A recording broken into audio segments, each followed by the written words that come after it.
Professor Yunus কিন্তু সবসময় বলছেন যে এটা একটা আদর্শ নির্বাচন হতে হবে, যেটা থেকে কারো কোনো কমপ্লেন থাকবে না, এবং সেক্ষেত্রে আইন শৃঙ্খলাটা খুব গুরুত্বপূর্ণ। কারণ যেই ক্যান্ডিডেটের হারার সম্ভাবনা, তিনি কিন্তু সবসময় গণ্ডগোল সৃষ্টি করার চেষ্টা করতে পারেন, এটা মনে রাখতে হবে। সেটা মনে রেখেই আমি আশা করি যে যথেষ্ট ব্যবস্থা নেওয়া হবে।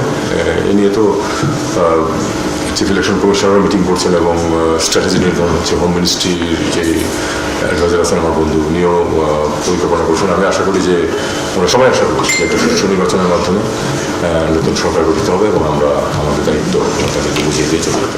প্রজেক্ট এখন যদি পৌঁছে থাকে, আমি স্বাস্থ্য উপদেষ্টাকে বলতে পারি যে ভাই রংপুর আমার জায়গায়, ওখানকার একটু করে দেন জায়গা। এটা আপনারা যদি বলেন, আমি কিন্তু ফলো আপ করতে রাজি আছি।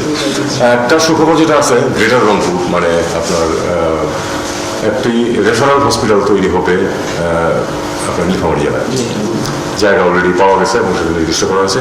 চাইনিজটা তৈরি করবে, চাইনিজ ডাক্তাররা প্রথমে কাজ করবে, তারপরে পর্যায়ক্রমে এটা আমাদের ডাক্তারদের হাতে হ্যান্ড ওভার করবে। 1000 শয্যার। আমি আশা করি এই অঞ্চলের হেলথ সেবাতে এটা অনেকটা ভালো অবদান রাখবে। তবে এটা ঠিক যে প্রত্যেকটা মেডিকেল কলেজে যে সমস্যা, আসলে আমরা যদি উপজেলার মেডিকেল সেন্টারগুলিকে আরেকটু, হসপিটালগুলিকে আরেকটু কার্যকর করতে পারতাম, তাহলে কিন্তু আপনার এই জেলার উপরেও চাপটা একটু কমতো। আমরা এটা চেষ্টা করছি, কতটুকু সফল হবো এই সময়ের মধ্যে আমরা তো বড় কিছু করে যেতে পারবো না। আমরা একটু দিক নির্দেশনা দিয়ে যেতে চাই, শুরু করে দিয়ে যেতে চাই কিছু প্রকল্প, যেগুলি কেউ তো এসে বন্ধ করে দেবে, তাই না? একটা ভালো প্রকল্প পরবর্তী যেই সরকারি আসলে করার চেষ্টা করবে আগামীতে। আমরা এদিকে চিন্তা করতেছি।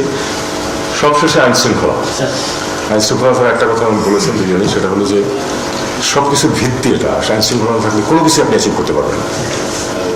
আমরা জানি যে খুব খারাপ সময় আমাদের প্রথম কিছু গিয়েছিল, বাট পুলিশ আলটিমেটলি তাদের অবস্থানটা সংহত করে